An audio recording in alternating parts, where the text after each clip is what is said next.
Curry Barker and Blumhouse's obsession masquerades as an original Hollywood horror, the cake looks good. It's got the frosting and the candles, but the second you go to slice into it, it's a recycled and trope-filled monkey's paw fable. Bear is a guy who, at the start, you can sympathize with and sort of relate to, but don't expect to pity him for too long. His obsessive level crush on Nikki is clear from the start, but it's left ambiguous whether or not she has feelings for him. Early on, the film establishes a bad pattern: subversion. Just as the music fades in and the suspense is built, it gets redirected. And rarely is it redirected into a satisfying payoff. There's layers of tragedy baked into this cake when Nikki asks him straight up, "Do you like me?" Instead of having just one singular ball, saying yes and maybe dating her, he makes an entitled wish that inadvertently strips her of her autonomy. This must be the 25-year-old's first time telling a girl he has feelings. Be careful what you monkey's paw. After the wish, the film shines visually.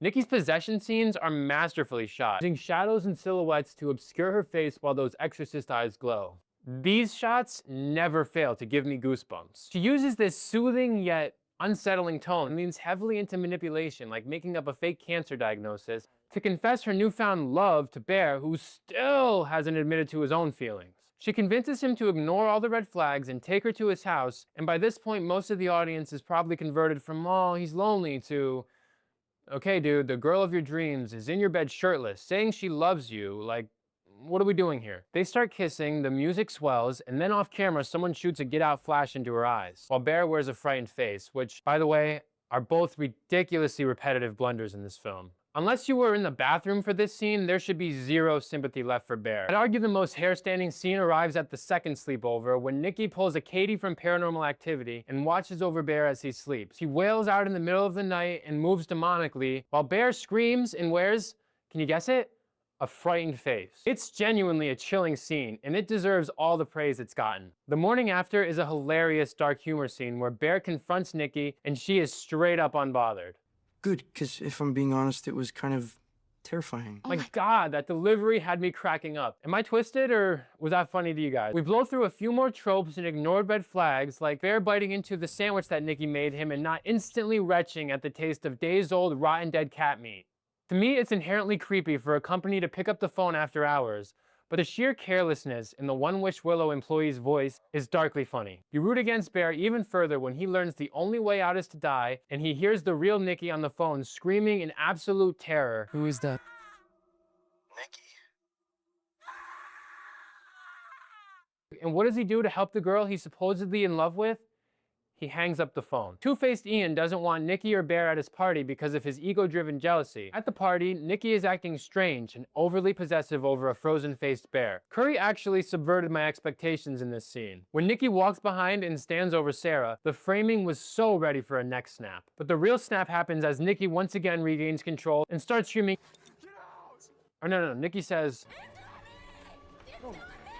while stabbing herself in the face with a broken bottle. Everyone there is completely horrified and concerned, except for Bear, who sits there feeling sorry for himself and later reprimands her over how it made him look. Dude, nobody has any sympathy for you. Later that night, while asleep, Nikki literally begs Bear to kill her, and what's his response? What's so bad about being with me? She just told you she would rather be dead than be with you. Still on the same night of the party, after seeing Nikki's behavior, Sarah thought tonight would be the best night to make a move on Bear and tell him what's really going on.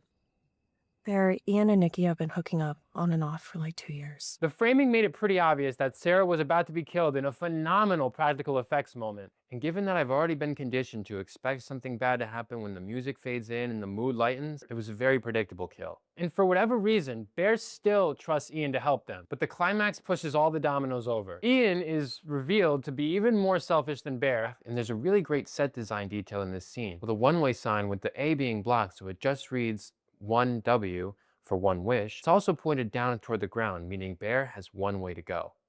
Down.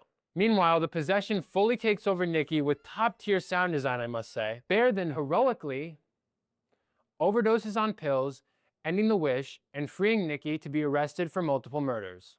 I would give this film a flat 4 out of 5. I really wasn't given a reason to care for any of these characters. Aside from having sympathy for Nikki, who was involved in a situation she had no control over, I would have liked to see these characters a little bit more fleshed out so that when something bad happens to them, you actually feel something more than basic human empathy. I also would have liked to see more originality rather than reliance on overused tropes and a much less predictable story. So what's your take? Do you think it's worth the hype? Leave your take in the comments and let's talk about it. And while you're down there, hit like and subscribe if you enjoy what I have to say and want to see more.